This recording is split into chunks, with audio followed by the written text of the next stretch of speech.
Hello everyone and welcome. Today I'm going to walk you through how to enable VPN in Opera GX on your PC. Now, to enable the built-in VPN in Opera GX, all you have to do is, first of all, go to settings. Now there are two ways to get to settings. You can click on the Opera GX icon, scroll all the way down and click on settings.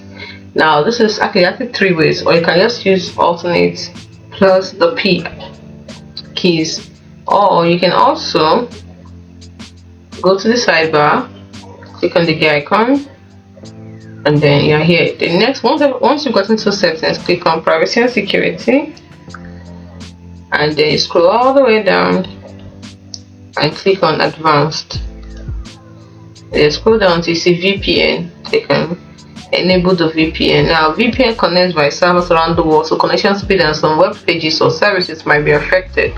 And you browse with VPN to help to prevent third parties from tracking you.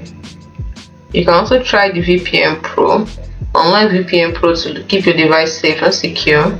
You try for free, or you can sign in if you're already a pro user.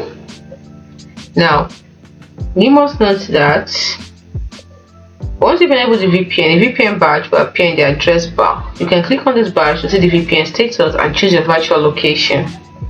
By default, Opera GX would connect you to the optimal location, but you can select a specific region, for example Americas, Europe, or Asia if you prefer. Please note that while Opera GX, so this is the VPN talking about, this is the badge. Now while Opera GX has a built-in VPN, it might not be as feature rich or offer the same level of privacy as dedicated VPN services. So if you need more advanced VPN features or stronger privacy protection, you might consider using a separate VPN application. Simple as that. Hope you found this video helpful. Do not forget to like and subscribe to the channel for more. Thanks for watching.